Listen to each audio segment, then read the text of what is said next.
ਸੁਲਤਾਨ multimedia 786 channel ਨਾਲ ਜੁੜੀਆਂ ਸਾਰੀਆਂ ਸੰਗਤਾਂ ਨੂੰ ਜੈ ਪੀਰਾਂ ਦੀ। ਅੱਜ ਦੀ ਵੀਡੀਓ ਵਿੱਚ ਅਸੀਂ ਤੁਹਾਨੂੰ ਇੱਕ ਫਕੀਰ ਤੇ ਇੱਕ ਤੋਤੇ ਦੀ ਕਹਾਣੀ ਦੱਸਾਂਗੇ, ਜਿਹਦੇ ਰਾਹੀਂ ਸਾਨੂੰ ਜ਼ਿੰਦਗੀ ਦਾ ਸਬਕ ਮਿਲੇਗਾ। ਸਾਡੀਆਂ ਕਈ ਮੁਸ਼ਕਲਾਂ ਆਸਾਨ ਹੋ ਜਾਣਗੀਆਂ।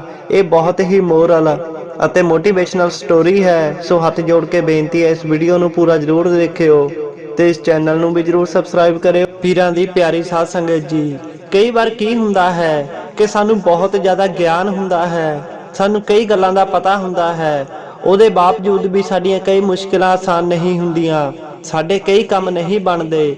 ਕਿਉਂ ਐਸਾ ਹੁੰਦਾ ਹੈ?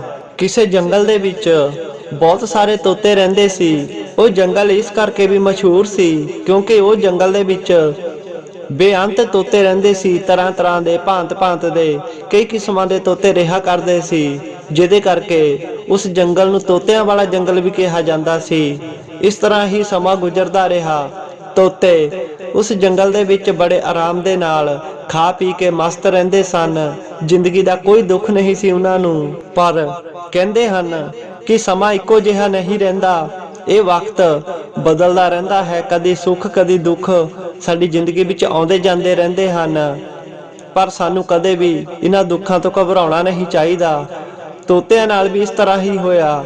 ਸਮੇਂ ਦੇ ਗੁਜ਼ਰਨ ਦੇ ਨਾਲ ਉਸ ਜੰਗਲ ਦੇ ਵਿੱਚ ਇੱਕ ਸ਼ਿਕਾਰੀ ਆਇਆ, ਜਿਹੜਾ ਕਿ ਰੋਜ਼ ਤੋਤਿਆਂ ਨੂੰ ਫੜਨ ਲੱਗਾ। ਹਰ ਰੋਜ਼ ਉਹ ਤੋਤਿਆਂ ਨੂੰ ਫੜ ਕੇ ਲੈ ਕੇ ਜਾਂਦਾ, ਜਿਹਦੇ ਕਾਰਨ ਤੋਤਿਆਂ ਦੀ ਹੌਲੀ ਹੌਲੀ ਜਿਹੜੀ ਗਿਣਤੀ ਸੀ ਉਹ ਘਟਣ ਲੱਗ ਪਈ। ਹਰ ਰੋਜ਼ ਤੋਤਿਆਂ ਦੀ ਗਿਣਤੀ ਘਟਦੀ ਰਹੀ। ਇਹ ਦੇਖ ਕੇ ਉਹਨਾਂ ਦੇ ਸਰਦਾਰ ਨੂੰ ਇਹ ਚਿੰਤਾ ਹੋਣ ਲੱਗੀ ਕਿ ਜੇਕਰ ਸ਼ਿਕਾਰੀ ਇਸੇ ਤਰ੍ਹਾਂ ਹੀ ਸਾਨੂੰ ਫੜਦਾ ਰਿਹਾ ਤਾਂ ਸਾਡੀ ਜ਼ਿੰਦਗੀ ਲਗਭਗ ਖਤਮ ਹੋ ਜਾਵੇਗੀ, ਸਾਡੀ ਜਨਰੇਸ਼ਨ ਲਗਭਗ ਖਤਮ ਹੀ ਹੋ ਜਾਵੇਗੀ। ਉਹਨਾਂ ਨੂੰ ਲੱਗ ਰਿਹਾ ਸੀ ਕਿ ਜੇਕਰ ਇਸੇ ਤਰ੍ਹਾਂ ਹੀ ਚੱਲਦਾ ਰਿਹਾ ਤਾਂ ਇਸ ਜੰਗਲ ਦੇ ਵਿੱਚ ਕੋਈ ਵੀ ਤੋਤਾ ਨਹੀਂ ਬਚੇਗਾ। ਸੋ ਸਾਨੂੰ ਕੀ ਕਰਨਾ ਚਾਹੀਦਾ ਹੈ ਇਸ ਮੁਸ਼ਕਿਲ ਤੋਂ ਬਚਣ ਦੇ ਲਈ? ਉਹਨਾਂ ਸਾਰਿਆਂ ਨੇ ਰਲ ਕੇ ਸਲਾਹ ਕੀਤੀ ਅਤੇ ਉਹਨੇ ਇਹ ਸਲਾਹ ਕੀਤੀ ਕਿ ਕੋਲ ਦੇ ਮੰਦਿਰ ਦੇ ਵਿੱਚ ਕੁਝ ਪੁਜਾਰੀ ਰਹਿੰਦੇ ਸਨ, ਅੱਲਾਹ ਨੂੰ ਮੰਨਣ ਵਾਲੇ ਰਹਿੰਦੇ ਸਨ। ਉਹ ਉਹਨਾਂ ਦੇ ਕੋਲ ਗਏ। ਉਹਨਾਂ ਦੇ ਵਿੱਚੋਂ ਇੱਕ ਫਕੀਰ ਐਸਾ ਸੀ ਜਿਹੜਾ ਕਿ ਅੱਲਾਹ ਨੂੰ ਪਹੁੰਚਿਆ ਹੋਇਆ ਸੀ। ਉਹ ਫਕੀਰ ਕਾਫੀ ਗਿਆਨ ਦੀਆਂ ਗੱਲਾਂ ਦੱਸਦਾ ਹੁੰਦਾ ਸੀ, ਕਾਫੀ ਗਿਆਨ ਸੀ ਉਹਦੇ ਕੋਲ। ਉਹ ਤੋਤਿਆਂ ਦਾ ਸਰਦਾਰ ਉਸ ਅੱਲਾਹ ਦੇ ਵਲੀ ਕੋਲ ਗਿਆ, ਉਸ ਫਕੀਰ ਦੇ ਕੋਲ ਗਿਆ ਤੇ ਜਾ ਕੇ ਆਪਣੀ ਸਾਰੀ ਕਹਾਣੀ ਦੱਸੀ ਕਿ ਕਿੱਦਾਂ ਸ਼ਿਕਾਰੀ ਉਹਨਾਂ ਨੂੰ ਹਰ ਰੋਜ਼ ਫੜ ਰਿਹਾ ਹੈ, ਕਿੱਦਾਂ ਉਹਨਾਂ ਦੀ ਹਰ ਰੋਜ਼ ਗਿਣਤੀ ਘਟ ਰਹੀ ਆ। ਉਹਨਾਂ ਤੋਤਿਆਂ ਦੇ ਸਰਦਾਰ ਦੀ ਇਹ ਗੱਲ ਸੁਣ ਕੇ ਉਸ ਫਕੀਰ ਨੇ ਕਿਹਾ ਕਿ ਮੈਂ ਤੁਹਾਨੂੰ ਇੱਕ ਉਪਾਅ ਦੱਸਦਾ ਹਾਂ, ਇਹ ਤੁਸੀਂ ਜਾ ਕੇ ਆਪਣੇ ਸਾਥੀ ਤੋਤਿਆਂ ਨੂੰ ਦੱਸ ਦਿਓ। ਜੇਕਰ ਉਹ ਇਸੇ ਤਰ੍ਹਾਂ ਕਰਨਗੇ ਤਾਂ ਤੁਸੀਂ ਸਾਰੇ ਹੀ ਇਸ ਮੁਸੀਬਤ ਦੇ ਵਿੱਚੋਂ ਬਾਹਰ ਆ ਜਾਓਗੇ।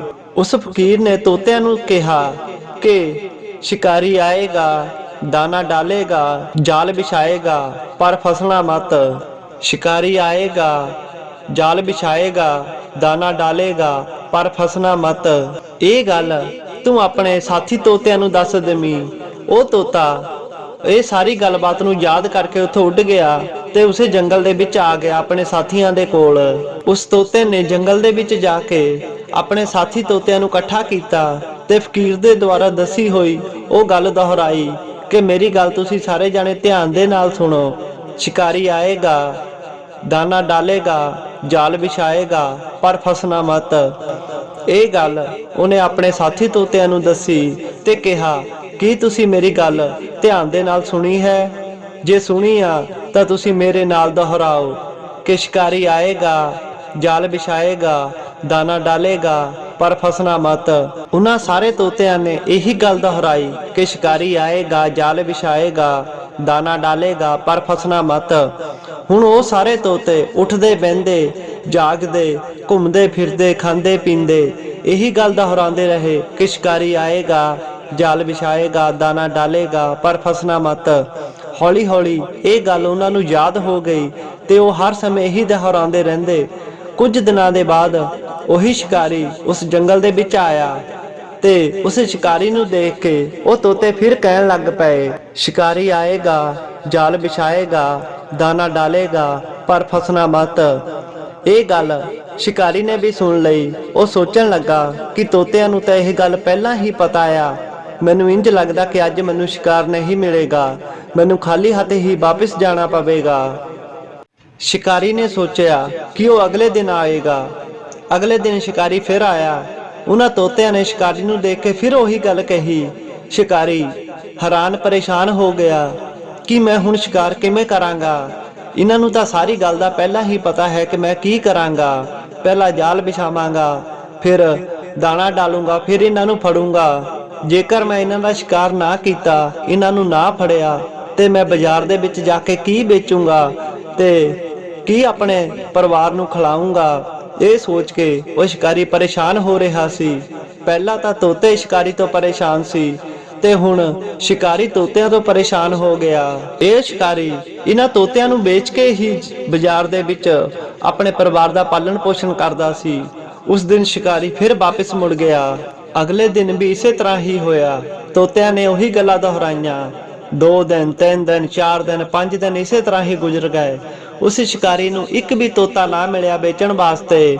ਤਾਂ ਉਹ ਥੱਕ ਹਾਰ ਕੇ ਉਹ शिकारी भी ਉਸੇ ਸਾਧੂ ਦੇ ਕੋਲ ਚਲਿਆ ਗਿਆ, ਉਸੇ ਫਕੀਰ ਦੇ ਕੋਲ ਜਿਹਦੇ ਕੋਲ ਉਹ ਤੋਤੇ ਗਏ ਸਨ। ਉਸਨੇ ਜਾ ਕੇ ਸਾਧੂ ਮਹਾਰਾਜ ਅੱਗੇ ਬੇਨਤੀ ਕੀਤੀ ਕਿ हे ਸਾਧੂ ਮਹਾਰਾਜ, ਮੇਰੀ ਰੋਜੀ ਰੋਟੀ ਦਾ ਕੋਈ ਟਿਕਾਣਾ ਨਹੀਂ ਆ। ਮੈਨੂੰ ਕਈ ਦਿਨ ਹੋ ਗਏ शिकार नहीं ਮਿਲਿਆ ਤੇ ਜਦੋਂ ਮੈਂ ਤੋਤਿਆਂ ਦਾ शिकार ਕਰਨ ਜਾਂਦਾ ਹਾਂ ਤੇ ਉਹਨਾਂ ਨੂੰ ਪਹਿਲਾਂ ਹੀ ਪਤਾ ਲੱਗ ਜਾਂਦਾ ਹੈ ਕਿ ਮੈਂ ਆਉਂਗਾ, जाल बिछाऊंगा, दाना डालूंगा ते उन्हां नूं फड़ांगा। ये गल तोतिਆਂ ਨੂੰ ਪਹਿਲਾਂ ही पता आ। तुसी मेरा कोई समाधान करो कि मैं उन्हां तोतिਆਂ ਨੂੰ किवें फड़ां। उस शिकारी दी गल सुन के ਉਹ फकीर बोले कि तू घबरांदा किहड़ी गल्लों है, तू अपना कर्म कर। तोते अपना कर्म कर रहे हन, तेरा कर्म है जाल बिछाउणा, दाना डालना, फसना नहीं फसना। ये तोतिਆਂ ਦਾ कर्म है, तू अपना कर्म कर, वो अपना कर्म करनगे। तैनू ज़्यादा परेशान होने की लोड़ नहीं आ। ये गल्लां सुन के वो शिकारी दोबारा उसे जंगल दे विच गया ते उसने जाके जाल बिछाया, दाना डालिया अते उन्हां तोतिਆਂ दे फसण दा इंतजार करन लग पिया। उस शिकारी नूं देख के वो तोते फिर कहन लगे, शिकारी आएगा, जाल बिछाएगा, दाना डालेगा, पर फसना मत। ये गल्लां वो बोलते रहे, पर शिकारी ने अपना कर्म किया, जाल बिछा के दाना पा दिता ਅਤੇ ਤੋਤਿਆਂ ਨੂੰ ਡੀਕਣ ਲੱਗ ਪਿਆ। ਤੋਤੇ ਇਹ ਦੁਹਰਾਉਂਦੇ ਹੋਏ ਵੀ ਪਤਾ ਹੋਣ ਦੇ ਬਾਵਜੂਦ ਵੀ ਉਹ ਉਸ ਜਾਲ ਤੇ ਬੈਠ ਗਏ ਅਤੇ ਦਾਣਾ ਚੁਗਣ ਲੱਗ ਪਏ। ਜਿੱਦਾਂ ਹੀ ਤੋਤੇ ਉਸ ਜਾਲ ਉੱਤੇ ਬੈਠੇ ਦਾਣਾ ਚੁਗਣ ਲੱਗੇ ਤਾਂ ਉਦੋਂ ਹੀ ਉਹ ਜਾਲ ਦੇ ਵਿੱਚ ਫਸ ਗਏ ਤੇ शिकारी ਨੇ ਉਹਨਾਂ ਸਾਰੇ ਹੀ ਤੋਤਿਆਂ ਨੂੰ ਫੜ ਲਿਆ। ਉਸ शिकारी ਨੇ ਉਹਨਾਂ ਤੋਤਿਆਂ ਨੂੰ ਫੜ ਤਾਂ ਲਿਆ, ਪਰ ਉਹ ਅੰਦਰੋਂ ਘਬਰਾਇਆ ਹੋਇਆ ਸੀ, ਡਰਿਆ ਹੋਇਆ ਸੀ कि ये सब की हो रहा है। इन्हां तोतिਆਂ ਨੂੰ पता है कि जेकर जाल ते बैठ के उन्हें दाना खादा तो फस जाणगे। की गल ये सारी करामात उस फकीर ने कीती है कि उसदे जादू ने ही इन्हां तोतिਆਂ ਨੂੰ मेरे जाल दे विच फसाया है। ये की हो रहा है, ਉਹਨੂੰ ਕੁਝ ਸਮਝ ਨਹੀਂ ਸੀ ਆ ਰਹੀ। ਉਹ शिकारी हैरान परेशान ਉਹਨਾਂ ਤੋਤਿਆਂ ਨੂੰ ਲੈ ਕੇ ਉਸੇ ਫਕੀਰ ਦੇ ਕੋਲ ਗਿਆ ਤੇ ਜਾ ਕੇ ਸਾਰੀ ਗੱਲਬਾਤ ਦੱਸੀ। ਜਿੱਦਾਂ ਹੀ ਉਹ ਤੋਤੇ ਉਸ ਫਕੀਰ ਦੇ ਕੋਲ ਪਹੁੰਚੇ, उसने अपना तोतिਆਂ ਦੇ ਨਾਲ ਭਰਿਆ ਹੋਇਆ जाल थल्ले रखिया। वो तोते फिर कहन लग पे, शिकारी आएगा, जाल बिछाएगा, दाना डालेगा, पर फसना मत। वो बार बार यही गल्लां दोहराउण लग पे। ये देख के वो फकीर हसन लग पे अते उस शिकारी नूं कहन लगे कि इन्हां ने ये गल सुनी आ, याद कीती आ, पर ਇਹਦੇ ਤੇ अमल नहीं कीता, इस गल नूं समझिया नहीं, ना ही इन्हां गल्लां नूं उन्हें फॉलो कीता ते ना ही इस गल ते उन्हें कदी अमल कीता। सो पीरां दी प्यारी साध संगत जी, जे असीं इस कहानी ते गौर करिए, सोचीए तां बहुत ही वड्डी सिੱਖਿਆ है इस दे विच।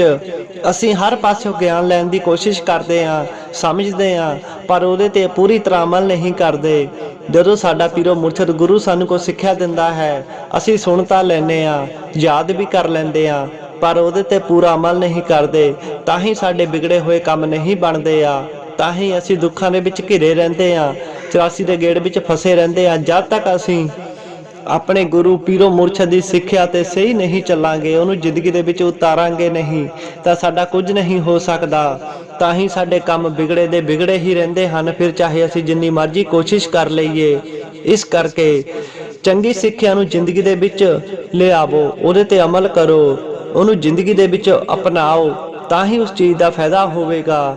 ਕੋਈ ਸ਼ਬਦ ਸੁਣਨਾ ਹੋਵੇ, ਕੋਈ ਵਧੀਆ ਗੱਲ ਹੋਵੇ, ਨਾ ਉਹਨੂੰ ਕੇਵਲ ਸੁਣੋ ਹੀ ਨਹੀਂ, ਉਹਨੂੰ ਜ਼ਿੰਦਗੀ ਦੇ ਵਿੱਚ ਚੰਗੀਆਂ ਗੱਲਾਂ ਨੂੰ ਉਤਾਰੋ, ਸਮਝੋ, ਲਾਗੂ ਕਰੋ, ਅਸੂਲ ਬਣਾਓ ਜ਼ਿੰਦਗੀ ਦੇ।